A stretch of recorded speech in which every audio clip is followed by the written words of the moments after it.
You need to get married and have a child. You're not getting any younger." Sharon replayed those words in her mind. She was driving home from her mother's house and had just received a brand new lecture about what a loser she was. She sighed while focusing on the road. Her mother was technically correct.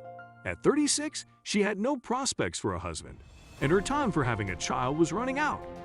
She looked at her passenger seat and saw the pamphlet her mother had shoved in her hands. Adopting is a great option, and they're letting single people do it now. Read this. It has all the information.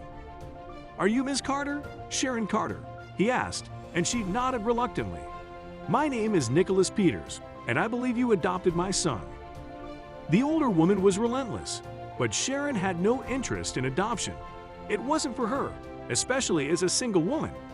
She wanted a husband to start a family with, although she was relatively content with her life now. Still, it felt like society viewed her as nothing because she hadn't reached certain milestones in life. She looked back at the road, trying to forget about that stupid adoption brochure, and she had to push down the brakes with desperate force. Something was in the middle of the road, and she barely managed to stop the car at the time. After taking off her seatbelt, she rushed out of the car and saw a child standing right in the middle of the dirt road. She lived in New Mexico and typically took this route to get to her mother's house. "Kid, what are you doing in the middle of the road? Where are your parents?" She questioned breathlessly, the adrenaline still pumping through her veins. "I'm waiting for my uncle," the kid responded as if it was the most normal thing in the world. Sharon asked him for more details, and the boy stated that his uncle left him there because he had to pick up something and would be right back. How long ago was this? She wondered, but how could the boy estimate the time correctly? "What about your mommy?" "She went to the hospital and never returned," the kid answered, and his words broke Sharon's heart. She closed her eyes in pain and told the kid to get in her vehicle. They would wait for her uncle safely inside with the air conditioning on. She gave him some of the leftover lunch her mother had packed, and he loved it. His name was Stewie.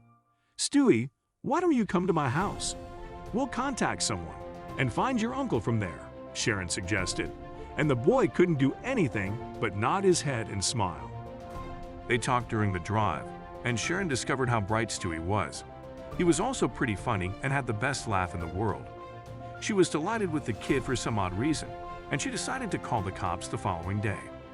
They told her that if his uncle didn't appear to pick up the child, he would be taken by CPS and put in the system. But Sharon couldn't allow that. She talked to the assigned social worker and immediately started procedures to become his foster parent.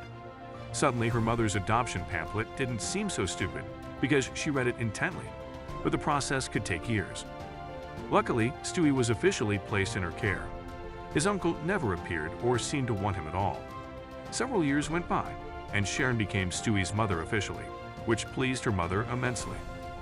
Stewie was in high school years later, and Sharon loved being his mother. He was amazing at everything and excelled at the math club, which had meetings every day after school. That's why she was alone at home when the doorbell rang. A strange man was right outside, but she recognized him for some reason. He was an older version of Stewie, and Sharon was afraid for the first time in many years. Was this Stewie's horrible uncle? "May I help you?" she asked wearily. "Are you Miss Carter?" "Sharon Carter," he asked, and she nodded reluctantly. "My name is Nicholas Peters, and I believe you adopted my son." Sharon wanted to be surprised, but his face said it all. He looked exactly like her son. It was all the proof she needed, but still, she was worried. "Oh, well, yes, but why are you here?"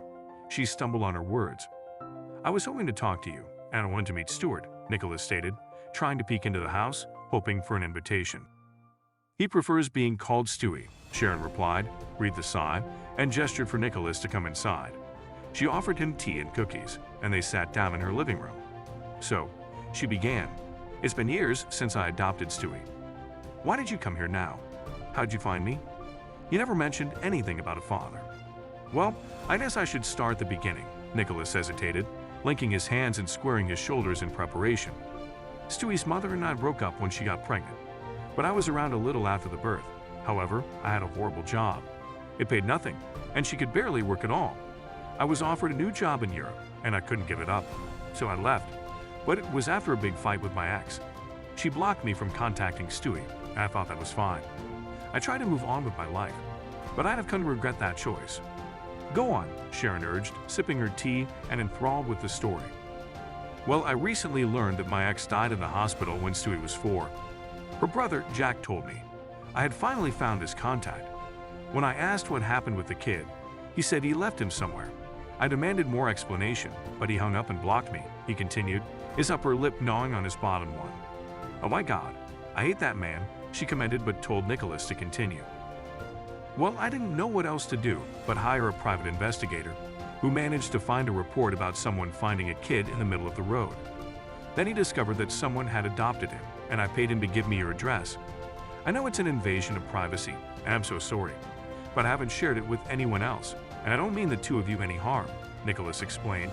I also don't want any money. Then, what do you want, Mr. Peters? Sharon wondered, not knowing how to treat this man yet. I guess I want to know him.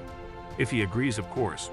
I managed to become successful, but leaving him has been my biggest regret for many years. I want a chance to make things right with him, Nicholas replied, looking at Sharon in earnest. Sharon sighed heavily and shook her head, not believing what was happening. It's all about Stewie.